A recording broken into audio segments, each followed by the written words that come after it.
What is good, YouTube? It's your boy Quinn Wade, basketball anisto, basketball analysis, coming to y'all with a fresh video.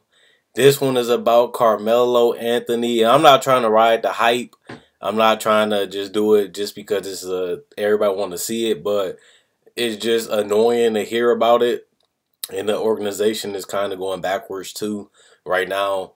But Carmelo Anthony, he has that no trade clause, which means it's hard to trade him if he don't want to go to a particular place.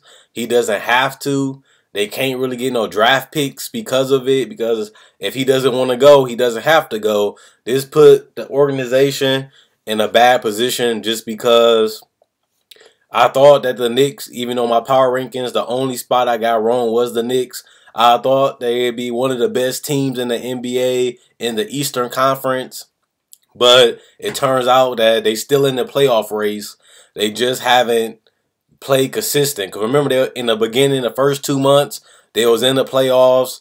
These last 2 months, January and February, they've been having terrible defense. They haven't been executing. Derrick Rose has been getting hotter, but Kristaps Porzingis has fallen into the wayside, which means Derrick Rose giving you 20 points most nights, but Kristaps has not been able to stay aggressive while Derrick Rose has been hitting his cylinder.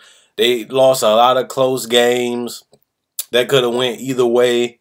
They had also just lack of defense, of actually trying, has lost them a lot of games because they haven't really been focused and locked in, and they just let a lot of games slip, and that helped them lose more games.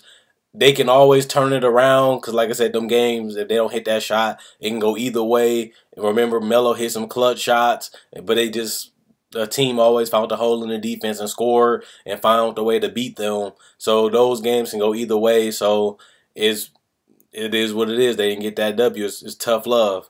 But they supposed to come back harder, more prepared, more energy, more fight, and they just haven't did it. Kristaps, like I said, he was supposed to be one of the most improved players this year. Even though he still is, he ain't playing with the same determination and dominance that he was in the first 2 months. He kind of said, oh, Derrick Rose and Melo is still their team, and he kind of just accepted it, and he lost his aggression a little bit. To me, he used to want the ball, but now he's settling for jumpers and pull-up threes. He became more of a role player instead of the focal point of the offense. And the whole point I want to make is Carmelo Anthony going to get traded. They tried to trade him last year. They tried to trade him in the summer. They still trying to trade him, but it's difficult because of no trade clause. The Clippers will be the ideal team. You give up Wesley Johnson, Austin Rivers, just a bunch of bullshit, and you get Carmelo for a year. Well, yeah, 1 year and a half, because it's going to be the half of this year. And next year, Carmelo's still a 20-point scorer. He's a capable 3-point scorer. He's a post-up threat. He's another player in the clutch. He's another player that Chris Paul can have as a weapon, because you'll have Carmelo, JJ, and Chris Paul. All of them can shoot threes. All of them can create space for Blake Griffin and DeAndre in the paint, because they all can shoot perimeter shots, whether it's mid-range or threes. So ideally, it's a good look if he goes to the Clippers, because that's a team that can really use his talent, and he could be a better fit. Boston, I can't really see, because they still trying to build young. Going with Carmelo, who's in almost his mid-30s, you'll be going backwards.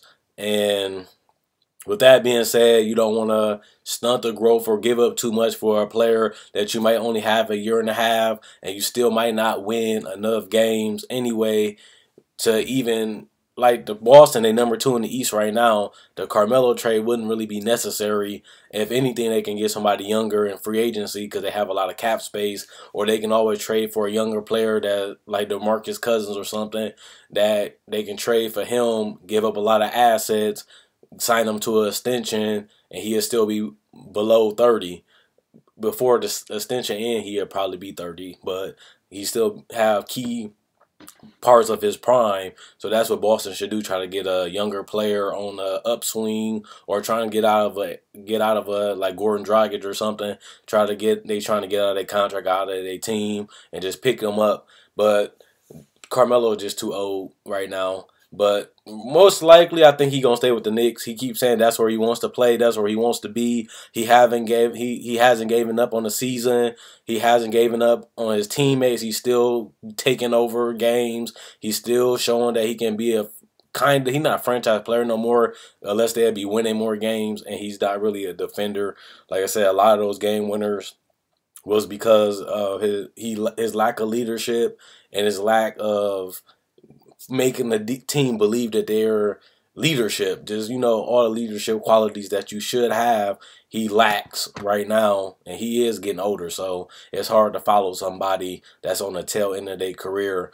And like I said, Derrick Rose have been giving them better minutes, but it hurt Kristaps Porzingis' production, and that's not what you want to do. And then another thing about the New York Knicks, they got to figure when is they going to turn the team over to Kristaps. In the beginning, I made a breakdown about Kristaps on my channel, saying, "Oh, this is going to be his team. They going in the right direction."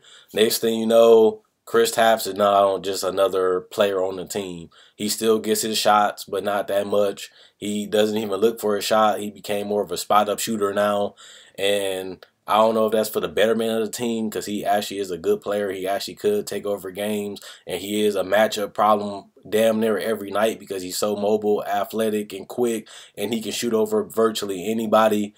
So it's kind of scary what he could do, and he was showing it in the beginning, and now he just haven't got the ball enough. But I just want to tell you, should he go to the Clippers? Should he go to Boston? Should he go to another team that the Cleveland Cavaliers? I don't think that's possible, but they're going to have to give up somebody for Carmelo, and most likely he'll come off the bench anyway just to be like a six-man. You want to pay almost $30 million for a bench player just to come off the bench. And they do need a player that can do that, and Carmelo is one of the players that can do that. But you won't have to give up too much of your bench just to get Carmelo, who probably is better than a lot of those players. Iman has been playing better, even though he got injured. J.R. Smith gonna put Kyle Korver, Iman back on the bench, so they bench is already good. So I don't think you need to mess with that, even though they've been losing a lot. They'll get it back together by the end of the season. So let me know what you guys think. Should Carmelo accept a trade? Should he go to a better team? Or do you think he's just going to keep saying, I want to stay in New York, this is where I want to be at, and I'm not getting traded? Because they can't trade him. As long as he got that no trade clause, there's nowhere they cannot find a deal because he cannot be traded. So most likely he's going to stay. But let me know what you guys think. Should he leave? Where should he go? And like I said, with all these facts I just told y'all, he needs to get out of there and try to chase a championship. But he's still got a couple more years to go. Like I said, he's been showing that he's still a great high quality player every once in a while, but he actually been showing that he still have a lot left in the tank. So ain't like you getting like a Josh Smith. You getting a player that still can do some things and cause chaos, take over games, and on top of that, he can still draw double teams from time to time. And like I said, playing with Chris Paul, his job will be a lot easier. And on top of that, it'd be less wear and tear on his body because he has more talent around him, which means he has to do less. And it takes a lot of pressure off him because he has other great players around him. So the Clippers is the perfect choice. But we gotta see, is he going to want to go? Let me know what you guys think.